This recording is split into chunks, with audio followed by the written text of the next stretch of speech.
Hello friends, welcome back to my YouTube channel. आज हम करने वाले हैं क्लास 12 फिजिक्स के कुछ इम्पोर्टेंट क्वेश्चंस जो कि पीडीएफ आपको डिस्क्रिप्शन में वीडियो की लिंक मिल जाएगी। उस वीडियो में हमने सैम्पल पेपर है पूरा वो अपलोड कर रखा है और आज हम उसकी क्वेश्चंस करने वाले हैं। तो सबसे पहले देखते हैं क्वेश्चन नंबर 11 से। MCQs हैं 10th तक सारे, तो वो हम देख लेंगे बाद में लास्ट में।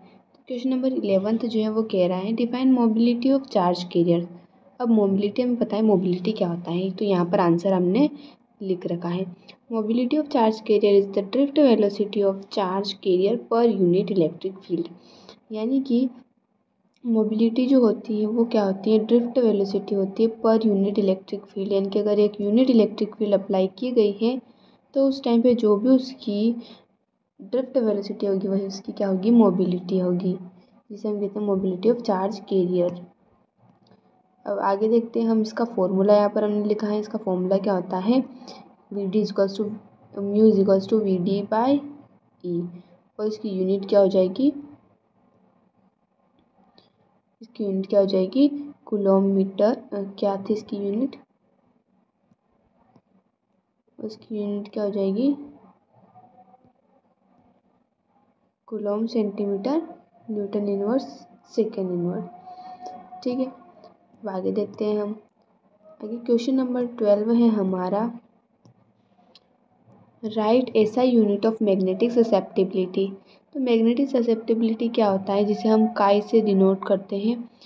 Of a material is the ratio of magnetization produced in material to the magnetizing field. यानी कि कितनी मैग्नेटाइजिंग फील्ड अप्लाई करने पर कितना ज़्यादा मैग्नेटाइजेशन हुआ है, वही हमें कौन बताता है, मैग्नेटिक ससेप्टिबिलिटी बताता है। और इसकी यहाँ पर हमें यूनिट पूछी है और यहाँ पर देख सकते हैं हम कि ये क्या होती है, यूनिटलेस होती है। It has no unit and dimensions.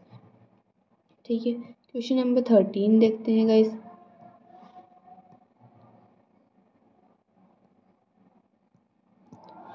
Question number 13 कहता है state Lenz law. Lenz law हमें पता है क्या होता है, हमने पढ़ रखा है। लेंज लॉ होता है, the Lenz law state that induced current is in a direction such that it opposes the cause which produces it, that is it opposes the change in magnetic flux। यानी कि जो induced EMF बनता है, current बनता है, वो इस direction में बनेगा कि वो कोज का अपोज करेगा, जिसकी वजह से वो प्रोड्यूस हो रहा है उसका वो अपोज करेगा। उसका फॉर्मूला हमने यहाँ पर लिखा है, is equals to minus d phi by d t. Minus sign आया है लेंज लॉ की वजह से। 14th क्वेश्चन हमारा, define RMS value of alternate current.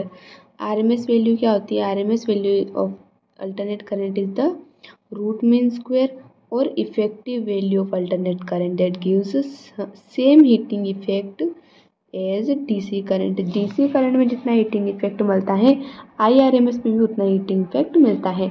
और जिसकी वैल्यू होती है, अगर इसको हम डिराइव करेंगे तो I square D T by T का डिफ्रेंशिएट करके हम इसको डिराइव कर सकते हैं।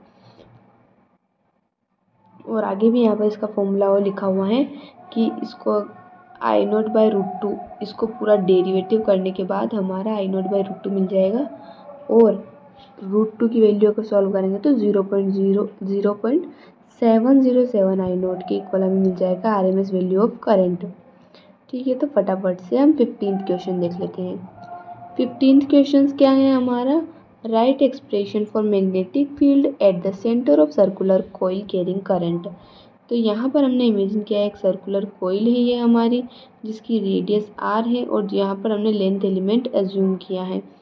अब हमें पता है बायोट-सावर्ट लॉ के अकॉर्डिंग कि जो मैग्नेटिक फील्ड होता है वो mu not by 4 pi ideal sine theta by r square के इक्वल होता है। और यहाँ पर थीटा 90 डिग्री है, तो डी बी इक्वल हो जाएगा mu not 4 pi ideal by r square.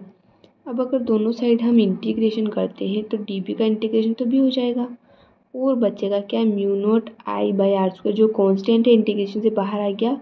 और इंटीग्रेशन केवल हम किसका करेंगे, डी एल का करेंगे। और डी एल हमें पता है कि वो क्या हो जाएगा, 2 पाई आर हो जाएगा, क्योंकि डी एल यानी कि पूरा सरकमफेरेंस ऑफ सर्कल आ रहा है जो कि 2 पाई आर के इक्वल होता है। तो यहाँ पर हमने इसको 2 पाई आर लिख लिया है। यहाँ से पाई 2 से ये 2 टाइम्स कैंसिल हो जाएगा, R से R कैंसिल हो जाएगा एक, तो हमें क्या आंसर मिलेगा फाइनली हमारा B की वैल्यू हमें मिलेगी μ0I/2R। ठीक है, तो ये हमारी हो गई वैल्यू। अब 16th क्वेश्चन क्या है? 16th क्वेश्चन कह रहा है स्टेट किरचॉफ जंक्शन रूल, जिसे हम किरचॉफ करंट रूल भी कहते हैं, जिसे हम किरचॉफ करंट लॉ भी कहते हैं, या लूप रूल भी हम इसे कहते हैं। तो ये लूप रूल नहीं, जंक्शन रूल कहते हैं। तो ये जो लॉ है ये कहता है कि algebraic sum of current meeting at a junction in an electric circuit is 0, यानी कि जितने भी करंट एक जंक्शन में मिल रहे हैं उनका सम, एल्जेब्रिक सम क्या होगा? 0 होगा। इसका मतलब है कि चार्ज क्या होता है? कंजर्व होता है, ना ही क्रिएट ना ही डिस्ट्रॉय। ये जो पॉइंट आपको दिख रहा है जहाँ पर सारे करंट मिल रहे हैं, इसे हम नोड या जंक्शन कहते हैं, नोड या जंक्शन कहते हैं।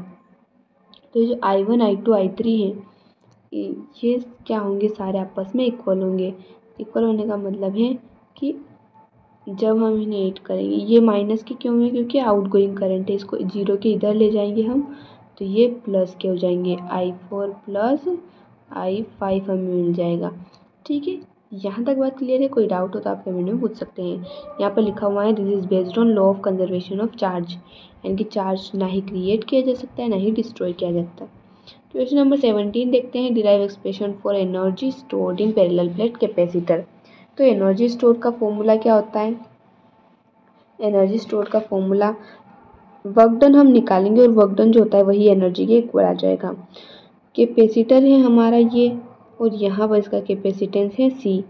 इसमें पहले 0 चार्ज था और हमने इसको Q चार्ज दिया है।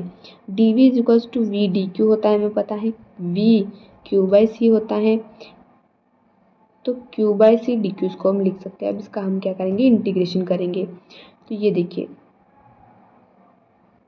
ये हमें क्या मिल जाएगा? इस तरह से हमारा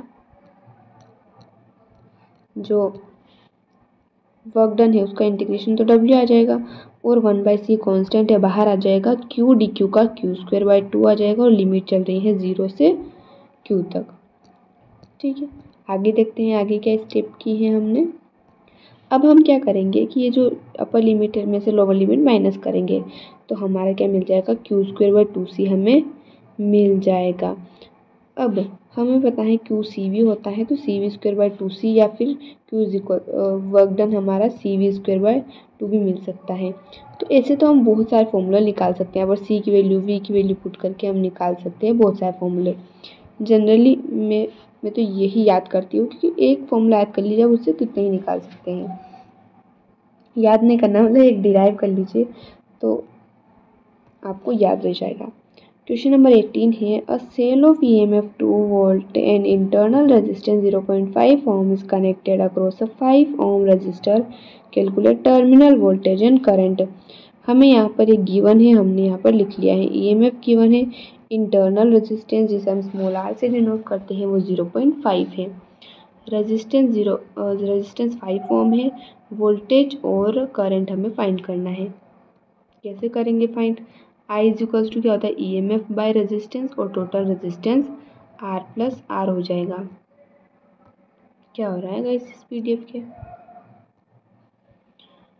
तो टोटल करंट क्या हो जाएगा? E/R+R।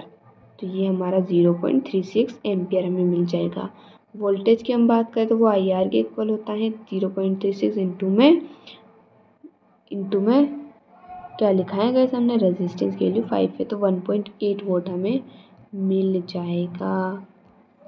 ठीक है गाइस, इसके बाद हम देखते हैं क्वेश्चन नंबर 19। क्वेश्चन नंबर 19 कहता है, derive expression for force between 2 long parallel conductors carrying current I1 and I2।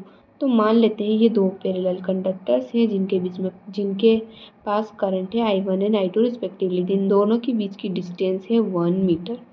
ठीक है, अब I1 जो मैग्नेटिक फील्ड बनाएगा वो I2 पर जाएगी, तो यहाँ पर हमने लिख दिया, और I2 की वजह से मैग्नेटिक फील्ड बनेगी यहाँ पर, इसीलिए हमने इसको इस तरह से लिखा है।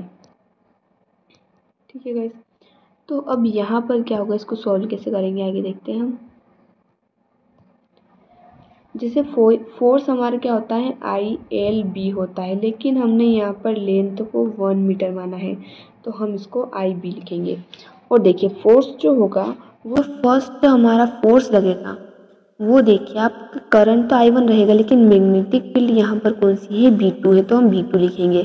और magnetic field for a wire क्या होती है, mu naught I by 2πr होती है। तो यहाँ पर हमारा फोर्स इक्वल आ जाएगा F is equals to mu not I1I2 by 2πr। और F2 भी similarly mu not I1I2 by 2πr आ जाएगा। कैसे आएगा, क्योंकि F2 को हम क्या लिखेंगे, F2 को हम I2B1 लिखेंगे और B1 की वैल्यू क्या लिखेंगे हम, mu naught I1 by 2πr। तो यहाँ पर सिमिलरली हमारा ऐसा ही फॉर्मूला हमें मिल जाएगा। अब यहाँ पर हम नेक्स्ट क्वेश्चन देखते हैं। क्वेश्चन नंबर 20 कह रहा है, solenoid of 2000 turns per metre carries a current of 3 ampere, find the magnetic field inside it. Number of turns दे रखा है हमें और करंट दे रखा है, हमें फाइंड करना है मैग्नेटिक फील्ड इनसाइड सोलेनोइड। हमें पता है मैग्नेटिक फील्ड इनसाइड सोलेनोइड का फॉर्मूला होता है mu naught N by mu naught NI। तो म्यू नॉट की वैल्यू क्या होती है, 4 पाई इंटू 10 की पावर -7। तो यहाँ पर नंबर ऑफ टर्न्स हमें दे रखे हैं 2000, I की वैल्यू 3 है, सारी वैल्यूज पुट करेंगे तो 7.536 इंटू 10 की पावर -3 टेस्ला हमारी मैग्नेटिक फील्ड आ जाएगी। यूनिट लगाना ना भूलेगा, क्योंकि बहुत सारे स्टूडेंट यूनिट लगाना भूल जाते हैं, उसके भी मार्क्स कटते हैं। हाँ, पहले मुझे भी यही लगता था कि यूनिट के कौन मार्क्स काटता है, लेकिन फिर हमारे टीचर ने बताया कि यूनिट के भी मार्क्स काटते हैं। तो नेक्स्ट क्वेश्चन देखते हैं।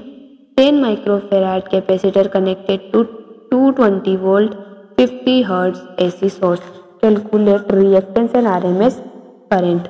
यहाँ पर कैपेसिटेंस दे रखा है जिसको हम माइक्रोफेराड में, तो हम फेराड में कन्वर्ट करेंगे। EMF फ्रिक्वेंसी दे रखी है। यहाँ पर क्या फाइंड करना है, रिएक्टेंस। रिएक्टेंस का मतलब होता है XC फाइंड करना है और RMS value of current find करनी है। तो XC क्या होता है, ओमेगा C होता है। तो यहाँ पर ओमेगा की जगह 2πf रखेंगे, 2π और f की वैल्यू 50 है, इंटू में C रखेंगे। तो यहाँ पर हमारी क्या वैल्यू आएगी इसकी, ये आप देख सकते हैं, इसकी वैल्यू आई है हमारी 318.47 ओम। अब RMS वैल्यू ऑफ करंट निकालने के लिए हम ये जो EMF है उसको डिवाइड कर देंगे XC से। तो यहाँ पर हमारा 0.69 एम्पियर हमारा करंट मिल जाएगा। बहुत ही इजी क्वेश्चन है गाइस, बस फॉर्मूले बस याद होने चाहिए, जिनकी भी आप प्रैक्टिस करेंगे तो आपको याद हो जाएंगे। और हमने हमारे चैनल पर वन शॉट वीडियो 6 चैप्टर के तो अभी तक अपलोड कर दिए हैं और भी हम करने वाले हैं। अब 22 क्वेश्चन नंबर कह रहा है, using Gauss's law derive expression for electric field due to an infinitely long straight uniformly charged wire. तो ये हमारा वायर है मान लेते हैं, और एल लेंथ हमने अज्यूम की है, इतने में हम क्या फाइंड करेंगे, मैग्नेटिक फील्ड फाइंड करेंगे। तो यहाँ पर हमने एक सिलेंडर अज्यूम किया है। अब हमने 3 जगह यहाँ पर लिए हैं, 3 एरिया लिए हैं। पहले एरिया और मैग्नेटिक फील्ड के बीच में 0 डिग्री एंगल है, सॉरी 90 डिग्री एंगल है। दूसरे ये वाला जो एरिया है यहाँ पर 0 डिग्री एंगल, क्योंकि मैग्नेटिक फील्ड भी इधर है और एरिया वेक्टर भी इधर है, और यहाँ पर 90 डिग्री का एंगल है। तो हमें पता है गॉसेस लॉ की मदद से डिराइव करना है। गॉसेस लॉ क्या कहता है कि EDS Q by epsilon not के इक्वल होता है। तो EDS cos 90 डिग्री 0 डिग्री सबको प्लस करेंगे तो Q बाई एप्सिलॉन नॉट आ जाएगा। अब ये तो हमारा 0 हो जाएगा, ये भी 0 हो जाएगा, बचेगा केवल ये cos 0 डिग्री 1 होता है, तो केवल EDS बच जाएगा। E कांस्टेंट है तो बाहर आ जाएगा, और DS का इंटीग्रेशन क्या होता है 2πRL। अब ये जो हमारा Q था, Q को हमने क्या लिखा है, Q is equals to lambda L लिखा है। क्यों, क्योंकि लेमडा होता है हमारा लीनियर चार्ज डेंसिटी, जो कि चार्ज पर यूनिट लेंथ होता है, चार्ज पर यूनिट लेंथ। तो यहाँ पर हमने इसलिए ये लिखा है, ठीक है गाइस। तो यहाँ पर E की वैल्यू क्या मिल जाएगी हमें, lambda by 2π epsilon naught R। अब हमारा नेक्स्ट क्वेश्चन कौन सा है, 23 है क्या गाइस, कहाँ गया 23 क्वेश्चन देख लेते हैं। Expression for drift velocity of electrons in conductor hence define mobility. तो ड्रिफ्ट वेलोसिटी क्या होती है? एवरेज वेलोसिटी ऑफ इलेक्ट्रॉन्स होती है और उसे हमें डिराइव करना है। तो डिराइव करना बहुत ज़्यादा ईजी है गाइस। एक्सप्रेशन इनकी डिराइव कैसे करेंगे? Force is equals to m a होता है न्यूटन सेकेंड लॉ। फोर्स को हम चार्ज इंटू इलेक्ट्रिक फील्ड लिख सकते हैं। तो और यहाँ पर चार्ज की अगर हम बात करें तो ड्रिफ्ट वेलोसिटी ऑफ इलेक्ट्रॉन्स बात कर रहे हैं हम, तो चार्ज की क्या लिख दिया गाइस मैंने? चार्ज की जगह क्या हम माइनस ई लिख सकते हैं क्योंकि इलेक्ट्रॉन भी तो चार्ज ही है। तो यहाँ पर minus e is equals to m a हो जाएगा। ए क्या होता है? Acceleration change in velocity upon time. Change in velocity यहाँ पर वी डी होगा और टाइम जो होगा रिलैक्सेशन टाइम टाउ होगा। तो वी डी यहाँ से इक्वल हो जाएगा minus e tau by m. और हमें पता ही है मोबिलिटी हम डिफाइन कर ही चुके हैं। मोबिलिटी क्या होती है? Drift velocity of electrons when unit magnetic field is applied. Question number 24 देखते हैं। Circular coil of 100 turns radius 10 centimetre carries current 3 ampere. Calculate magnetic field at centre. Centre में मैग्नेटिक फील्ड जो होती है सर्कल के mu not I by 2r होती है। ये हम डिराइव कर चुके हैं गाइस। हाँ बिल्कुल कर चुके हैं बायोट-सावर्ट लॉ से।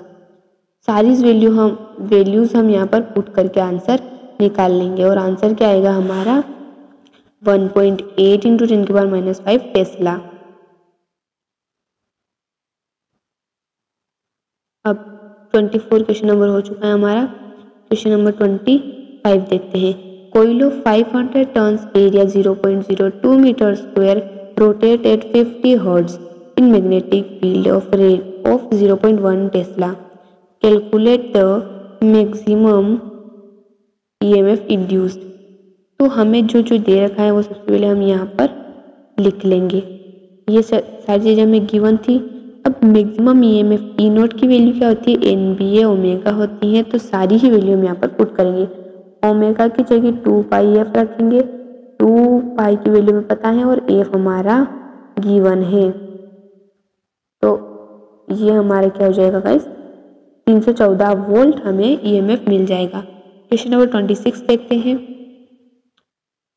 सीरीज एलसीआर सर्किट एल दे रखा है, सी दे रखा है, आर दे रखा है। Connected to AC source of 200 volt 50 hertz. हमें क्या फाइंड करना है? इम्पीडेंस फाइंड करना है। अब यहाँ पे थोड़ा ध्यान देने वाली बात है। इम्पीडेंस फाइंड करना है। इम्पीडेंस का फॉर्मूला क्या होता है? Z equals to R square plus XL minus G का स्क्वायर। तो यहाँ पर सबसे पहले एक्सएल निकालेंगे, फिर एक्ससी निकालेंगे। कैसे निकालेंगे? एक्सएल ओमेगा एल के इक्वल होता है और एक्ससी 1 बाई ओमेगा सी के इक्वल होता है। ओमेगा की जगह 2 पाई एफ रखेंगे और एल की वैल्यू हमें गिवन है। सिमिलरली ओमेगा की जगह 2 पाई एफ रखेंगे और सी की वैल्यू यहाँ पर हमें गिवन है। क्या रखा है हमने? एक बार आप देख लीजिएगा। ये देखिए, तो हमारा एक्सएल माइनस एक्ससी हम निकालेंगे, उसका स्क्वायर करेंगे तो Z equals to R square plus XL minus XC का स्क्वायर। ये हमारा रूट के अंदर आ जाएगा। इसको सॉल्व करेंगे तो 108.22 आ जाएगा। अब करंट क्या होता है? हमारा करंट क्या होता है? EMF bye resistance. और यहाँ पर रेजिस्टेंस इनकी इम्पीडेंस मैक्सिमम है। इम्पीडेंस हमने निकाला है तो उसकी जगह हम क्या रखेंगे? 108.2 डिवाइड में रखेंगे तो 1.8 एम्पियर हमारा करंट मिल जाएगा। और पावर फैक्टर भी हमें फाइंड करना था जो कि होता है कोस पाई। कोस होता है बेस अपॉन हाइपोटेनियस। तो ये आर अपॉन जेड के इक्वल जाएगा। कहाँ से लिखा हमने? इम्पीडेंस ट्राइंगल से लिखा। तो ये हमारा क्या हो जाएगा? 50 बाय 108.8 तो 0.46 हमें मिल जाएगा कोस पाई। क्वेश्चन नंबर 27 देखते हैं। Explain principle and working of moving coil galvanometer. अब मूविंग कॉइल गैल्वेनोमीटर क्या होता है? इस तरह से ये जो हमारी आपको दिख रही है ग्रीन कलर की मैग्नेट्स, ऐसे सब कुछ ग्रीन कलर से लिखा हुआ है। तो ये हमारी क्या है? मैग्नेट है। ये हमारा नॉर्थ पोल, ये हमारा साउथ पोल है। यहाँ पर ये बीच में आपको दिख रहा है ये सॉफ्ट आयरन का बना होता है और इसके ऊपर कॉइल लपेटी हुई है। और यहाँ पर ये स्प्रिंग है, ये हमारा पॉइंटर है, ये हमारी स्केल है। ये मैग्नेटिक फील्ड जो होती है यहाँ पर इस तरह से होती है, सेंटर में सबसे मैक्सिमम होती है ताकि कॉइल रोटेट हो सके। इसका प्रिंसिपल सिंपल सा है कि जब भी करंट कैरिंग कॉइल को मैग्नेटिक फील्ड में रखा जाता है तो वो एक टॉर्क एक्सपीरियंस करते हैं। उसका फॉर्मूला क्या होता है? NBI A sin theta. और ये जो टॉर्क होता है इसकी वजह से क्या होता है, डिफ्लेक्शन होता है कोइल में, और जो डिफ्लेक्शन होता है वो डायरेक्टली प्रोपोर्शनल होता है current flowing through the coil, यानी कि जितना करंट फ्लो करेगा उतना ज़्यादा डिफ्लेक्शन शो करेगा गैल्वेनोमीटर का पॉइंटर। ये क्या मेजर करता है, स्मॉल करंट्स को भी एक्यूरेटली मेजर करता है। मेजर करने का मतलब यही है कि डिफ्लेक्ट करेगा, छोटे से छोटे करंट को भी डिफ्लेक्ट करेगा, यानी कि सेंसिटिविटी बहुत ज़्यादा होती है। नेक्स्ट क्वेश्चन देखते हैं 28। Draw and explain phasor diagram for a pure inductive circuit. Definition पर लेते पहले आंसर में। In a pure inductive circuit current lags behind the voltage by phase of 90 degree. Lags behind का मतलब होता है करंट पीछे होता है, π/2 पीछे होता है। ये क्या हो गया गाइस,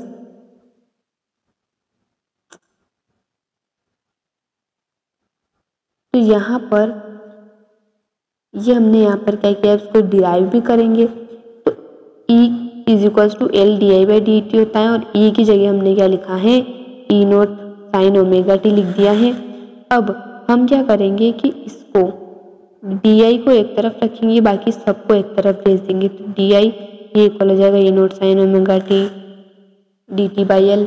तो इंटीग्रेशन करेंगे तो हमें क्या मिल जाएगा, E0/L। ये यहाँ पर पहले ही मैंने ओमेगा लिख दिया क्या, E0/L, और साइन का माइनस cos ωt और ओमेगा का वापिस से ओमेगा। तो यहाँ पर हमें ये हमारी वैल्यूज मिलेगी। तो आई आप यहाँ पर देख सकते हैं, आई क्या आया है हमारा I0। अब ये जो हमारा E0/ωL आया है, E0/ωL हमारा क्या होता है, I0 के इक्वल होता है। तो I0 sin ωt माइनस π/2। अब ωt माइनस π/2 यही शो करता है कि करंट जो है वो π/2 एंगल पीछे है। तो मान लेते हैं अगर फेजर डायग्राम हम कैसे बनाएंगे, ये हमारा I0 है, तो π/2 एंगल के डिफरेंस पर आगे कौन रहेगा, E0 रहेगा। तो ये हमारा क्वेश्चन था। तो आई होप गाइस आपको वीडियो पूरा पसंद आया होगा। अगर वीडियो पसंद आया तो लाइक करना ना भूलें। धन्यवाद।